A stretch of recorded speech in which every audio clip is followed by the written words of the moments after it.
En la ciudad de Garkla, los refugiados continuaron llegando durante toda la noche. Mientras tanto, el pequeño Cholt le expresó a Emilia su deseo de ayudar a rescatar a Priscila. Por otro lado, Medium se despidió de Serena y de su hermano Flap, preparándose para ir a la batalla en la capital de Wallachia. Por su parte, Subaru habló con Hydra, Jane y Weitz, ya que había llegado la hora de despedirse del batallón Pléyades. Originalmente, el batallón Pléyades había sido creado con el objetivo de derrocar al emperador y colocar a Subaru en el trono imperial. Sin embargo, tras la unión de las fuerzas de Subaru y Vincent, para combatir la amenaza de los zombies, aquel propósito había perdido toda razón de ser. Por ello, Hydra decidió contarle a Subaru la conversación que había mantenido con el emperador unas horas antes. Hydra le reveló que Vincent había afirmado que el destino de Subaru dependería en gran medida de su desempeño en la guerra que estaba por venir. En otras palabras, si Subaru lograba obtener la victoria contra el ejército de no muertos y la bruja Sphinx, no sería juzgado por sus acciones anteriores. Subaru comprendió de inmediato el verdadero significado de las palabras de Vincent, pero Hydra y los demás no compartían su interpretación. Ellos estaban convencidos de que el emperador planeaba deshacerse de Subaru una vez que la guerra hubiera terminado. Por esa razón, Hydra le aconsejó que huyera antes de que fuera demasiado tarde. Sin embargo, Subaru rechazó la idea sin dudarlo. No escaparé. Me aseguraré de volver sano y salvo, fue la respuesta de Subaru. Mientras tanto, Vincent hablaba con Spica. No olvides de que tu vida depende de tu desempeño, dijo. Pero Spica solo balbuceaba, y cerró sus ojos afirmando que estaba decidida. Luego el emperador habló con Goz. Te encomiendo el ejército, Goz. Sabes que Chisa ya no está, y no hay nadie más que pueda cumplir esta tarea. Te confío a todos mis oficiales y hombres. Considera que la supervivencia misma del imperio descansa sobre tus hombros. Goz aceptó, luego miró a Yamal y le dijo, confío en ti para que cubras la espalda del emperador. Así será, respondió el espadachín. Con ello, las despedidas llegaron a su fin. Poco después, los 3 carruajes que transportaban a los guerreros de élite emprendieron su viaje hacia la capital. Así, el grupo partió rumbo al enfrentamiento decisivo que les aguardaba. Luego, Rem conversa con Katia, quien le cuenta que su hermano, Yamal, se había ido a la guerra. Si él moría, Katia se quedaría completamente sola, ya que todo había muerto. Rem por otra parte se sentía mejor ya que ella había podido reencontrarse con su hermana Ram. Ella se quedó observando por la ventana mientras los carruajes se alejaban, consciente de que Subaru partía acompañado por algunos de los guerreros más poderosos. Sin embargo, una duda seguía rondando su mente. ¿Quién era Subaru? ¿Y por qué actuaba así con ella, si ya tenía a Emilia y a Beatriz? Más te vale explicármelo cuando regreses, se dijo para sus adentros. Mientras tanto, dentro de los carruajes, Subaru habla con Vincent y le pregunta por qué los está acompañando. Y el emperador revela que puede asociar los nombres y rostros de prácticamente todos los ciudadanos del imperio.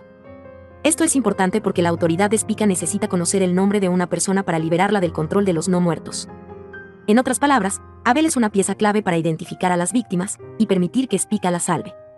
Por ello Subaru concluye que la absurda memoria de Abel será fundamental para derrotar a Sphinx. Luego Vincent le dice a Subaru que Jorna no lo quería a él, que lo que ella quería era al primer emperador de Wallachia. Así que aún está a tiempo de preguntárselo directamente. En ese momento, ambos dirigieron su atención hacia Tanza. La joven les aseguró que Jorna se encontraba a salvo, pues podía sentir su presencia. Esto era posible gracias a la conexión especial que compartían. Tanza estaba unida a Jorna mediante la técnica conocida como matrimonio del alma, un vínculo que le permitía percibir que seguía con vida y fuera de peligro, entre otras cosas.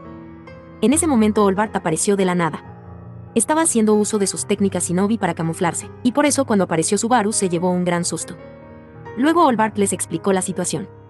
La ciudad había sido tomada por los no muertos, y su líder, la bruja Sphinx. Cecilus y Aldebarán se habían quedado en la ciudad.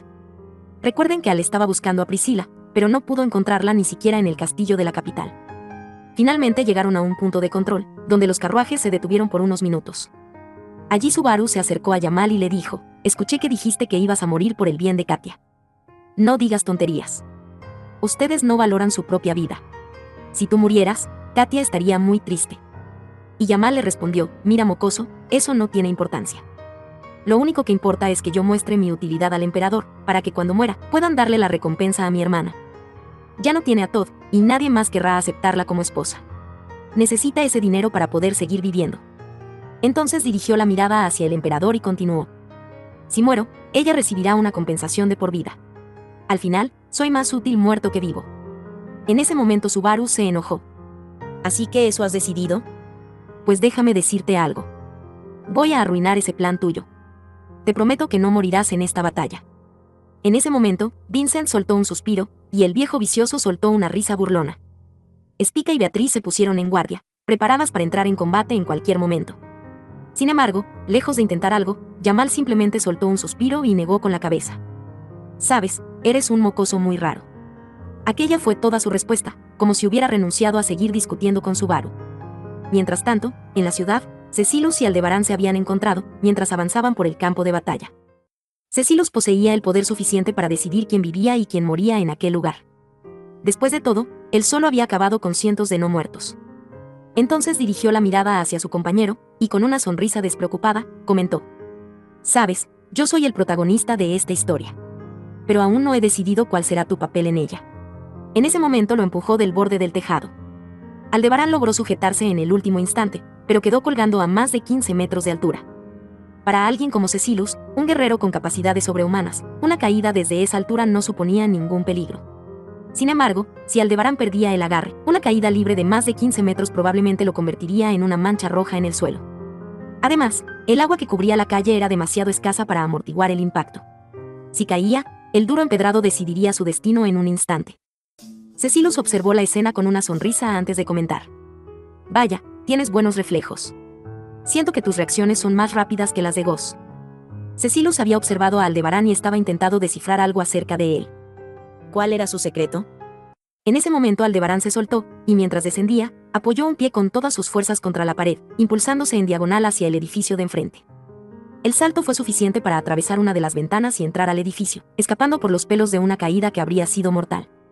El sonido atrajo a varios zombies, pero él cortó la cabeza del primero, y usó su cuerpo como escudo para avanzar hacia los demás. Por el momento, su plan estaba funcionando. Sin embargo, todo cambió cuando una lanza atravesó al no muerto que estaba utilizando como escudo. Al instante, el cadáver se desintegró en polvo. «¡Maldición! Lo arruiné». En ese momento, Aldebarán comprendió que los zombies no eran buenos escudos humanos. La misma lanza que atravesó al no muerto continuó su trayectoria y también atravesó el cuerpo de Aldebarán, provocando su muerte. Expansión de dominio. Redefinición de la matriz. Se activó la habilidad especial de Aldebarán. Activó su versión del retorno por muerte, retrocediendo en el tiempo. Esta vez, Aldebarán reaccionó de inmediato y lanzó el hechizo, Dona. La magia de tierra hizo surgir un muro de roca desde el suelo, que se interpuso en el camino de la lanza y detuvo por completo su avance antes de que pudiera alcanzarlo. A continuación, Aldebarán volvió a usar magia de tierra y aplastó a 4 zombies más. Todo parecía marchar según lo previsto, hasta que apareció un no muerto mucho más grande que los demás. Empuñaba una enorme hacha de combate y conservaba un único ojo dorado, un rasgo que revelaba que, cuando aún estaba vivo, había pertenecido a la tribu de los cíclopes. Entonces Aldebarán supo instintivamente que no podría vencerlo fácilmente, así que decidió correr hacia la ventana. «Puedo hacerlo», dijo, pero cuando estuvo a punto de saltar fue cortado por el hacha. Expansión de dominio. Redefinición de la matriz. Al repitió el bucle hasta obtener el resultado deseado. Cubierto de heridas, Aldebarán finalmente salió del edificio, donde Cecilus ya lo estaba esperando. «¡Wow! ¡Increíble!». Cuando apareció ese zombi gigante, estaba seguro de que morirías. «Cállate, pedazo de mierda», respondió Aldebarán con evidente frustración. «Casi me matas. Eres un completo psicópata. No sé qué significa eso, así que lo ignoraré». Tras decirlo, Cecilus inclinó ligeramente la cabeza y añadió: «Por cierto, Alzan. Tienes una habilidad que hace que sea muy difícil que mueras, ¿verdad?».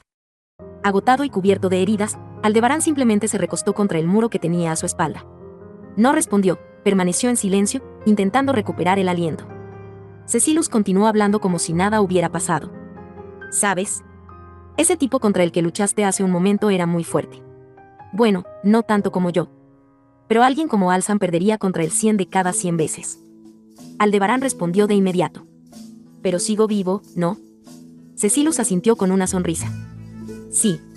Por eso me parece tan extraño. ¿Significa que lo intentaste 1000 veces, o quizá 10.000? Tal vez solo una de cada 1000 terminaba bien». Dentro de su casco, Aldebarán sintió un escalofrío recorrerle el cuerpo.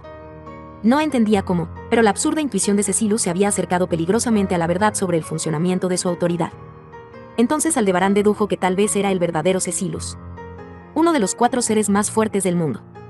Pero se ve de esa altura. Tal vez le pasó lo mismo que a mí y a Subaru. Cecilus se veía más joven debido a que Olbart lo había vuelto un niño, del mismo modo que había hecho antes con Aldebarán y Subaru. Entonces Cecilus dijo: «Y si yo fuera tu oponente, me pregunto si podría sacar esa posibilidad». Veamos, ¿sería una entre 1.000.000? Y Aldebarán lo interrumpió de inmediato. Suficiente. Diré esto ahora, pero no deberías intentar averiguar más. De lo contrario lo lamentarás de verdad. Lejos de desagradarle, estas palabras hicieron que Cecilus se calmara. Entonces dentro de su mente Aldebarán dijo: liberar dominio. Reiniciar experimento mental. De este modo, actualizó su punto de guardado. Así, si moría, ya no tendría que volver a luchar contra el cíclope zombie, sino que empezaría aquí mismo, desde su charla con Cecilus. Estoy haciendo todo esto por Priscila. Y, si es necesario, incluso daré mi propia vida. En ese preciso instante, la figura de Cecilus desapareció de la vista de Aldebarán, como si se hubiera desvanecido. Un rayo de luz cayó justo delante de él. En apenas un segundo, Cecilus ya se había desplazado varios metros hacia atrás para esquivarlo. ¿Me acabas de atacar? ¿Después de soltar todo ese discurso?, preguntó Aldebarán, desconcertado. No, no fui yo. Mira bien, respondió Cecilus con tranquilidad. Al bajar la vista, Aldebarán vio un enorme surco abierto en el suelo, la marca dejada por un poderoso ataque. La trayectoria era inconfundible, el ataque que había descendido directamente desde el cielo. Lo siento por esto, dijo Cecilus. Al instante siguiente, Aldebarán sintió que sus entrañas se revolvían. Su cuerpo había sido acelerado de forma brutal. Cecilus lo había sujetado por el cinturón y lo arrastraba a una velocidad descomunal. Es un francotirador. Alguien los estaba persiguiendo desde la distancia. La visión de Aldebarán se volvía borrosa por momentos mientras Cecilus, sin disminuir el ritmo, atravesaba edificios, derribaba muros y cambiaba constantemente de dirección para esquivar la incesante lluvia de ataques que descendía desde el cielo. Normalmente la debilidad de un francotirador es que tenían que quedarse quietos en un solo sitio, lo que hacía que una vez los detectes, pudieras atacar ese lugar. Pero este francotirador era diferente. Este se adaptaba, se movía y los perseguía desde el cielo. Era alguien con mucha experiencia, y lanzaba ataque prediciendo el lugar hacia donde se supone iban a moverse. Entonces Cecilus dijo: es un francotirador invisible. Ya me he enfrentado a ellos antes, pero por alguna razón no logro verlo. En ese momento Aldebarán supo que estaban en problemas. Un enemigo que Cecilus no había podido derrotar. En ese momento, 3 rayos de luz descendieron del cielo, golpeando las bases de unos edificios. El impacto fue tan devastador que los edificios cercanos comenzaron a derrumbarse sobre ellos. Aldebarán volvió a activar su autoridad. Tras retroceder en el tiempo, solo pronunció una palabra: acelera. Gracias a esa advertencia, Cecilus reaccionó antes de que fuera demasiado tarde. De un salto, atravesó una de las ventanas del edificio, que comenzaba a derrumbarse. Luego, atravesó toda la estructura a una velocidad increíble y salió por el lado opuesto, impulsándose para elevarse una vez más por los aires. Desde lo alto, ambos contemplaron cómo los 3 edificios colapsaban y se estrellaban entre sí, provocando un estruendo que hizo temblar toda la ciudad.